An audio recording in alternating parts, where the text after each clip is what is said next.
Boa tarde, pessoal, tudo bem? Aqui quem fala é o professor Gilson de Matemática e hoje eu falarei sobre índice par e índice ímpar, tá bom? Uma coisa que eu já quero deixar claro, essa aula de hoje vai valer para hoje, terça-feira, e também para quinta-feira.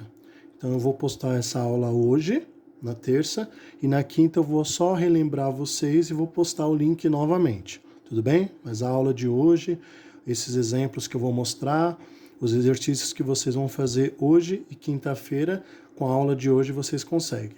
Vamos lá? Índice par.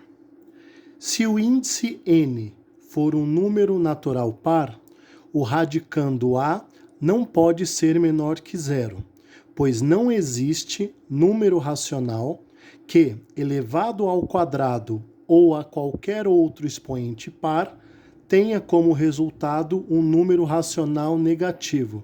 Assim, a raiz n de A será positivo sempre que estiver definido. Então vamos entender isso que eu acabei de ler, tá? Olha o que ele está dizendo aqui. Exemplos. A raiz quarta de 16 é 2. Lembra como eu mostrei nas outras semanas? Para eu encontrar a raiz quarta de um número, aqui no caso a raiz quarta de 16, eu tenho que encontrar um número que vezes ele mesmo, vezes ele mesmo, vezes ele mesmo, resulte em 16. Então a raiz quarta de 16 é 2, porque 2 elevado a 4 é 16. O que é esse 2 elevado a 4? 2 vezes 2 vezes 2 vezes 2. Tá, isso eu já sei, professor, eu já vi em outras aulas. Mas olha que interessante aqui. Raiz quarta de menos 16 não é um número racional, pois não existe um número racional que elevado a 4 seja igual a menos 16. O que ele está dizendo aqui?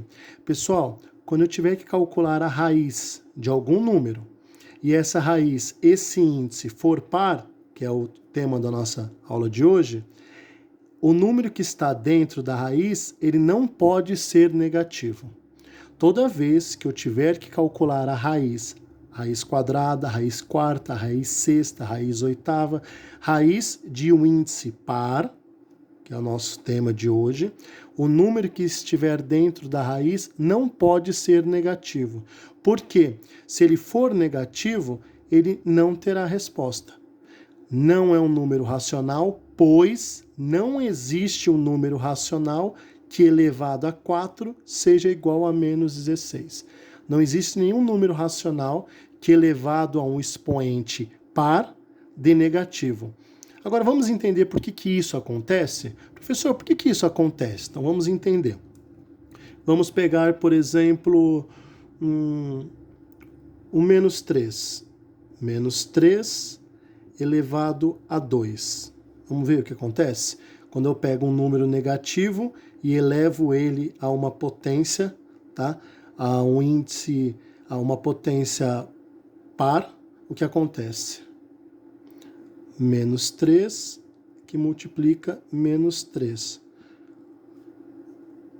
Quando o expoente é par, olha o que acontece. Menos e menos, mais 3 vezes 3, 9. Ah, professor, dá um outro exemplo? Dou sim. Por exemplo, menos 5. Vamos tentar? Menos 5 ao quadrado. O que é menos 5 ao quadrado? É menos 5 vezes menos 5. Menos e menos, mais 5 vezes 5, 25. Professor, dá um outro exemplo com o expoente maior do que 2, um expoente par maior do que 2. Vou dar com esse exemplo aqui. Vamos supor que o aluno fez de alguma forma e ele falou: ah, professor, eu acho que a resposta, se a raiz quarta de 16 é 2, a raiz quarta de menos 16, eu acho que é menos 2. Vamos pensar assim, que o aluno ele imaginou que a resposta poderia ser menos 2. E eu vou mostrar por que não pode ser, tá bom? O que é menos 2 elevado a 4? menos 2, que multiplica menos 2, que multiplica menos 2, que multiplica menos 2. Olha o que acontece com a regra de sinal, pessoal. Menos e menos, mais e menos, menos e menos, mais. 2 vezes 2, 4, 4 vezes 2, 8, 8 vezes 2, 16. O que nós percebemos aqui? Se nós temos que calcular a raiz quadrada, ou raiz quarta, raiz sexta, raiz oitava, raiz décima, quando esse índice aqui for par, o número que está dentro da raiz, ele não pode ser negativo. Obrigatoriamente, ele deve ser positivo. E se ele for negativo, professor, qual que é a resposta? Se ele for negativo, essa é a resposta. Não existe um número racional que elevado ao índice que estiver aqui, tá, resulte no valor que está aqui dentro. Essa é a regra quando o índice é par. Certo? De novo, índice par, o número que está dentro da raiz obrigatoriamente deve ser positivo. Se for negativo, não vai ter uma resposta. Por quê? Porque quando nós fazemos a regra de sinal, quando nós temos um expoente par, o resultado é sempre positivo. Tá certo? Essa é a regra quando o índice for par. Nós veremos agora quando o índice é ímpar.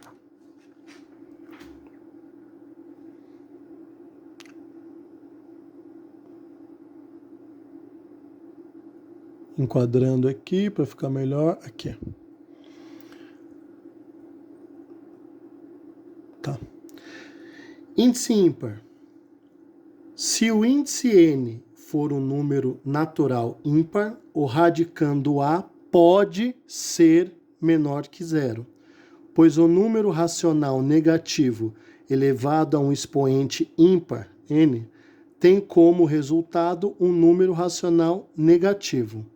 Assim, a raiz n de A pode ser menor que zero. Professor, o que significa isso? O que ele está dizendo aí para a gente?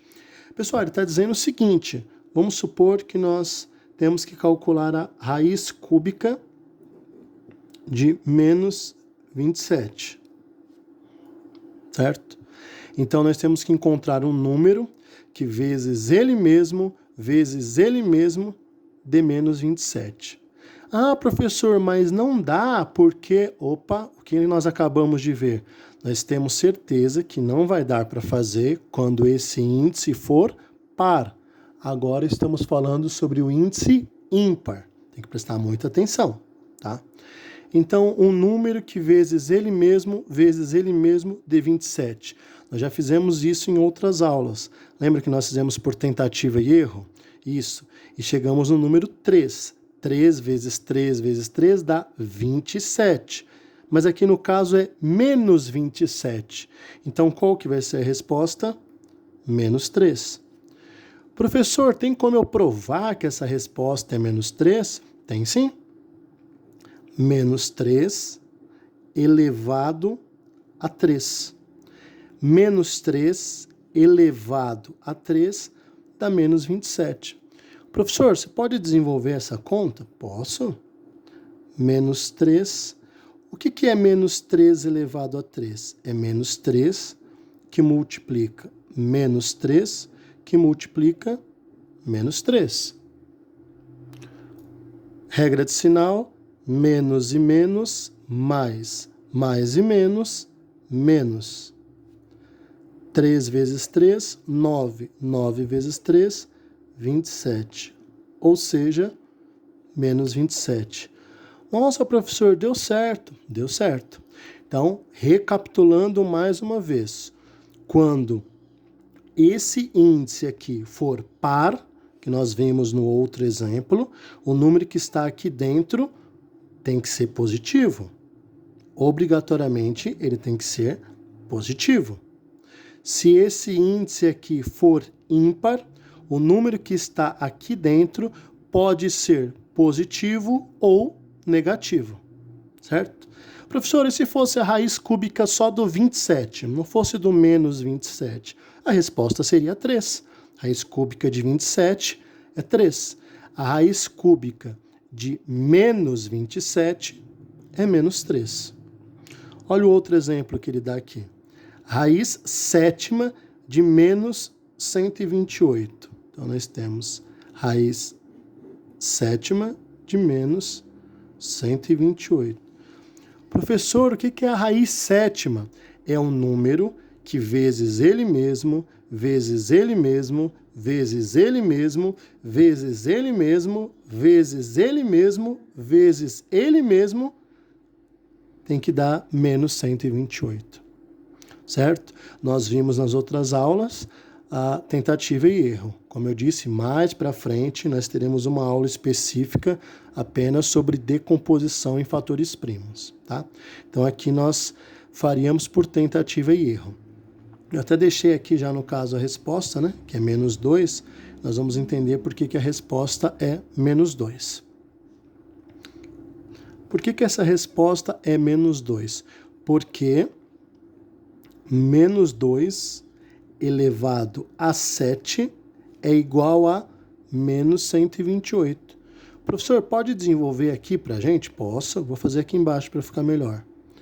Menos 2, que multiplica menos 2, que multiplica menos 2, que multiplica menos 2. Lembrando, quantas vezes eu vou escrever esse menos 2? 7 vezes. Que multiplica menos 2, que multiplica menos 2, que multiplica menos 2. Olha aqui. 1, 2, 3, 4, 5, 6, 7. Lembra da primeira aula que eu dei? Base, expoente. Base é quem se repete e o expoente é o número de vezes que a base se repete. Nossa primeira aula de potenciação. Então vamos lá, vamos ver por que dá esse menos 128 aqui. Tá? É o mesmo. Aqui está escrito na forma de potência, menos 2 elevado a 7, menos 128. E aqui na forma de raiz, raiz sétima de menos 128, igual a menos 2. Primeiro de tudo, regra de sinal, menos e menos, mais e menos, menos e menos, mais e menos, menos e menos, mais e menos, menos. 2 vezes 2, 4, 4 vezes 2, 8, 8 vezes 2, 16, 16 vezes 2, 32, 32 vezes 2, 64, 64 vezes 2, 128. Ou seja, a raiz sétima de menos 128 é igual a menos 2. Recapitulando mais uma vez, vou pegar outra folha aqui novamente. Vou colocar aqui em cima. Então, quando o índice for par, obrigatoriamente o número que está aqui dentro, para ter resposta, né, para ter uma resposta numérica, ele deve ser positivo. Se ele for negativo, não existe um número racional que atenda a essas condições. Quando o índice for par, eu acho que número par, número ímpar, ninguém tem dúvida aí, né? Os números pares e os números ímpares. Quando o índice for ímpar, índice ímpar, índice é esse número aqui, ó. Esse número aqui que é o índice, tá? Quando o índice for ímpar, o número que está dentro da raiz, ele pode ser positivo ou negativo, que nós chegaremos a uma resposta. Tá bom? Peço que assista a aula mais de uma vez, com calma, com atenção, veja e reveja os exemplos, tá bom? E façam os exercícios. Lembrando mais uma vez, essa aula serve, esses exemplos que eu dei, serve para a aula de hoje, terça-feira, e para os exercícios de quinta-feira, tá bom? Então, esse mesmo vídeo vocês usarão para terça e para quinta. Fora que alguns conceitos aí para resolver, vocês já viram nas outras aulas, nos outros vídeos que eu enviei para vocês, tá bom? Tudo de bom, até mais, bons estudos e qualquer dúvida eu estou à inteira disposição. Um abração a todos.